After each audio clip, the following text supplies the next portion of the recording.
In something that's been kind of rumored for a while, the Perrier Mobility Group has shared that the Carli team will switch from gas to KTM in 2025.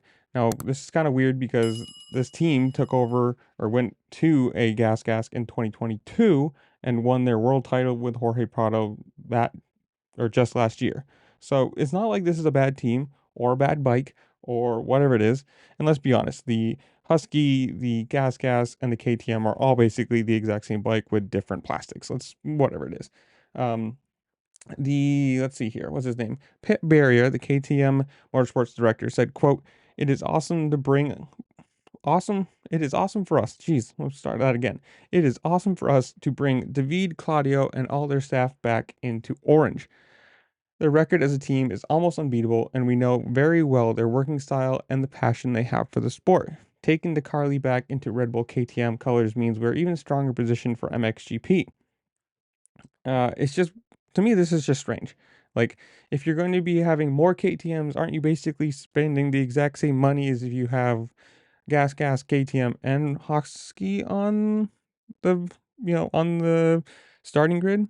I don't know. David DeCarli probably said, "This is back to the future for us. It's good to return, in air quotes, to KTM and bring two strong structures back together. We have never stopped pushing for wins and podiums at the very highest point of the sport, regardless of the rider, but we also help the younger or more inexperienced riders find their way in GPs.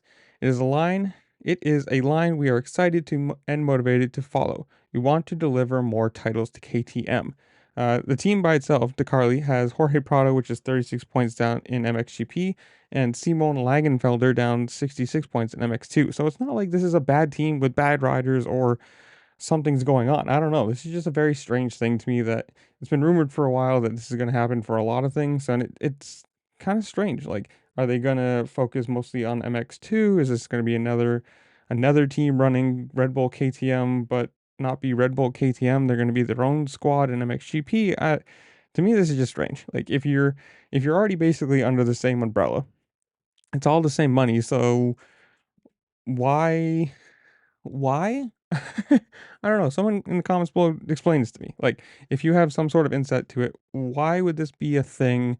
Why would this be, I don't know, profitable or more reliable? I don't know what it is. It's just a very strange like concept to me that if they're all basically the same bike under the same umbrella, why switch them all into one bike? And I don't know, because for anything, it just cuts the sales of Red Bull or Gas and Husky. But I don't know. Comment down below. Tell me what you think. Tell me if you know. Tell me what your opinions are on this thing, or like if you know anything about it, or you understand it better than I do. Comment down below. All right, down there. Make sure to like, share, subscribe, do all the fun things this platform allows you to do, because it really just helped me out, and I appreciate it. And with that, I'll see you later. Peace.